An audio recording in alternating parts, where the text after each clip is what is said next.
Buonasera, Maestro Noto です。今夜も10分だけ音楽に時間をください。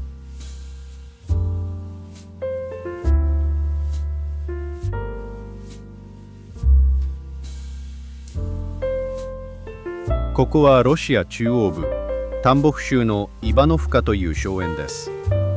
白樺の並木道の奥に古い屋敷があります。かつてこの場所で毎年夏を過ごし、いくつもの傑作を書き上げた作曲家がいました。しかし1917年、革命が起こり、彼はここを離れます。二度と戻ることはありませんでした。セルゲイ・ラフマニノフ。彼の最も有名な曲は、華々しいキャリアの頂点に書かれたものではありません。すべてを失い、何も書けなくなった男が、暗闇の底から絞り出した一曲でした。今夜はここから始めましょう。金の記憶に導かれた男の物語を。Apriamo il sipario。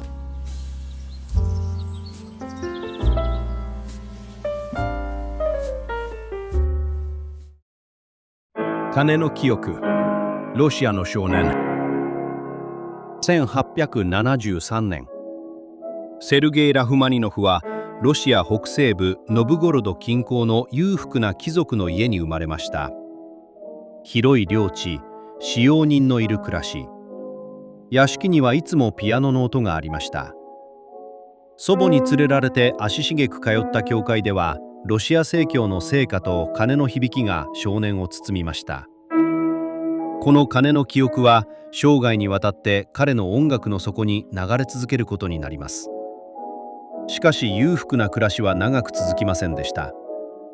父の浪費で家産は傾き、一家はサンクトペテルブルクへ移ります。両親は離婚、姉を病で失い、家族はバラバラになっていきました。9歳でサンクトペテルブルク音楽院に入学しましたが、成績は振るいませんでした。自由を持て余していたとも言われています。見かねたいとこの紹介で、モスクワの厳格な教師ニコライ・ズベーレフのもとに送られました。ズベーレフは才能ある少年たちを自宅に住まわせ、朝から晩までピアノ漬けにするという人物でした。ラフマニノフもその一人としてほぼ自由のない生活を送りました。起床、練習、食事、練習、就寝。その繰り返しの中で確実に少年の腕は鍛えられていきました。やがてラフマニノフの心の中にピアニストではなく作曲家になりたいという思いが芽生えます。作曲に時間を使いたいと申し出たラフマニノフにズベーレフは激怒しました。二人の関係は断絶します。それでもラフマニノフは作曲の道を選びました。1892年、モスクワ音楽院の卒業制作として書いた一幕オペラ「アレコ」で金メダルを受賞。19歳。審査員の中にはチャイコフスキーがいたと言われています。同じ頃に書かれたのがピアノ協奏曲第1番、そして前奏曲エイハタン調です。特に前奏曲エイハタン調は冒頭の3つの和音がまるで鐘を打つように鳴り響く商品で、たちまちロシア中で評判になりました。モスクワの音楽界はこの若き天才に大きな期待を寄せていました。地獄の夜。砕かれた地震。1897年3月、サンクトペテルブルク。ラフマニノフは満を持して交響曲第1番の初演に臨みます。24歳の青年にとって交響曲は自分の実力を世に証明する大勝負でした。しかしこの夜は悪夢になりました。指揮を任されたアレクサンドル・グラズノフのリハーサルは不十分だったと言われています。酒に酔っていたとさえ伝えられています。オーケストラの演奏は崩壊し、作品の真価が伝わる状態ではなかったようです。批評家たちは容赦しませんでした。中でもツェーザリ・キュイはこう書いたと言われています。もし地獄に音楽院があるなら、ラフマニノフは首席になるだろう。ラフマニノフはこの夜のことを生涯忘れることができませんでした。自信は完全に砕かれました。ピアノの前に座っても一音も浮かんでこない。人に会いたがらず、食事もほとんど取らなくなったと言われています。今でいう深刻なうつ状態だったと考えられています。ここから約3年間、ラフマニノフはほとんど何も書けなくなりました。かつてモスクワ中が期待した天才は24歳にして音楽の世界から姿を消しかけていました。暗い部屋、ダーリー医師の声。見かねた周囲の勧めでラフマニノフはある医師のもとを訪れます。ニコライ・ダーリ。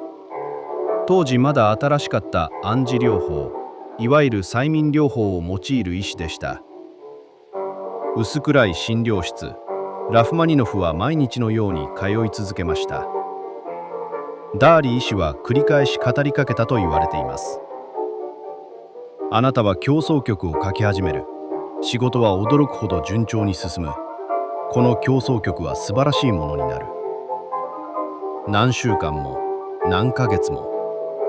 この治療が本当に効いたのか、それとも時間が少しずつ心を癒したのか、あるいはその両方だったのか、正確なところは誰にも分かりません。ただ一つ確かなことがあります。ラフマニノフは再びペンを取りました。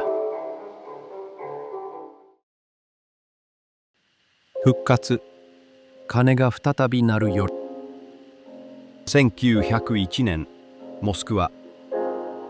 ラフマニノフはピアノ協奏曲第2番を完成させました。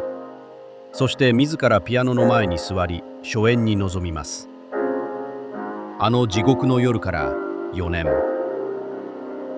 冒頭の和音が鳴り響いた瞬間、それはまるで長い沈黙の後に再び打たれた鐘のようだったのではないでしょうか。演奏が終わった時、会場は熱狂に包まれたと伝えられています。批評家たちも絶賛しました。ラフマニノフは完全に復活を果たしたのです。この曲はダーリー氏に捧げられました。自分を暗闇から救い出してくれた人への音楽による感謝の手紙です。この協奏曲にはただの技巧や華やかさではない何かがあります。暗闇を知った人間だけが書ける深さ、絶望の底から這い上がってきた人間だけが生み出せる祈りのような響き。だからこそ100年以上経った今でもこれほど多くの人の心に届くのかもしれません。イワノフカの夏、最も幸福な場所。復活を遂げたラフマニノフはここから目覚ましい勢いで創作を続けます。ピアノ協奏曲第3番、交響曲第2番、交響詩死の島。次々と大作を世に送り出す一方で、ピアニストとしても指揮者としても活躍し、モスクワボリショイ劇場の指揮台にも立ちました。作曲家、ピアニスト、指揮者、3つの顔を持つ音楽家としてロシア楽団の頂点に上り詰めた時期です。そしてこの黄金期を支えていたのがイバノフカの荘園でした。タンボフ郊外にあるこの田舎の屋敷にラフマニノフは毎年夏を過ごしに訪れました。妻ナターリアの親族が所有する荘園で、やがて自らも管理に携わるようになったと言われています。広大な庭園、白樺の並木、草原を渡る風。朝は庭を散歩し、午後はピアノに向かい、夕方には農作業の様子を眺める。ラフマニノフはこの場所をこよなく愛しました。主要な作品の多くがこの荘園の静寂の中から生まれました。ピアノ協奏曲第3番も交響曲第2番も、イバノフカの夏がなければ違う音楽になっていたかもしれません。モスクワやサンクトペテルブルクの喧騒から離れ、ロシアの大地と空の下で音楽に没頭する。それがラフマニノフにとって最も自然な創作の姿でした。幼い日の教会の鐘、白樺の林、草原の風。ラフマニノフの音楽を形作ったすべてがこの場所にありました。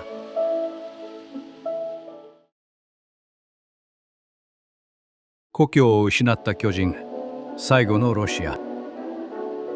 1917年、ロシア革命。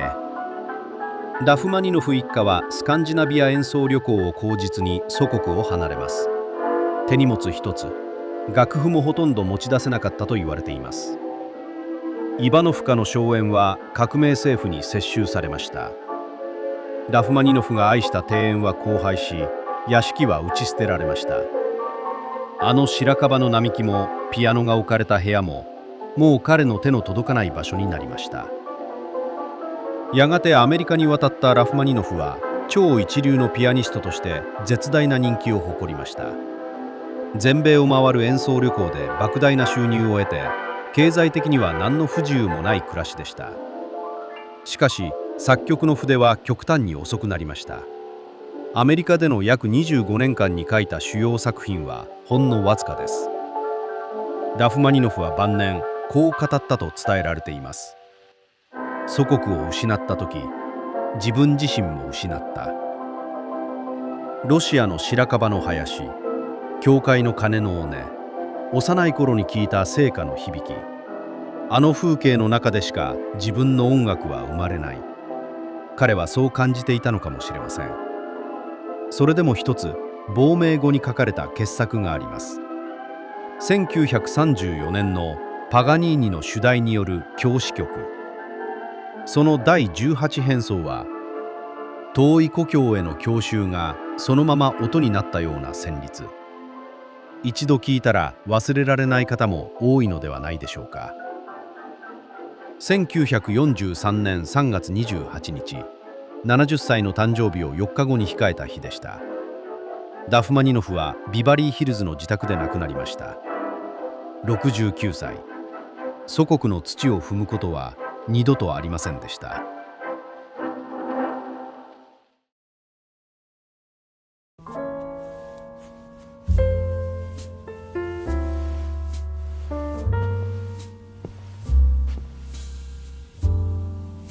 鐘の記憶、挫折、沈黙、復活、そして故郷の喪失。ラフマニノフの人生はまるで彼自身の音楽のように暗闇と光の間を行き来し続けました。最後に一つだけ。少年時代のラフマニノフが作曲の道を選んだ時、師ズベーレフは激怒し、2人の関係は壊れました。しかし1892年、オペラ「アレコ」で金メダルを受賞した卒業試験の場に、ズベーレフは審査委員として立ち会っていました。師はかつての弟子に自分の金の時計を手渡しました。長かった断絶がその場で終わったのです。しかしその数年後、交響曲第1番の失敗の後、生活に追い詰められたラフマニノフはその時計を質に入れなければなりませんでした。師との和解の証を手放すほどの困窮。ピアノ協奏曲第2番はそういう暗闇の中から生まれた曲です。今この荘園は記念館として復元され、夏になるとコンサートが開かれています。ラフマニノフが二度と帰れなかったこの場所に彼の音楽だけが帰ってきました。次にピアノ協奏曲第2番の冒頭が聞こえてきた時、思い出してみてください。あの鐘のような和音はロシアの教会で少年が聞いた響きであり、一度全てを失った男が暗闇の底から最初に鳴らした音だったということを。Маэстро, пора. Пожалуйста, на сцену. Хорошо, спасибо. А престо.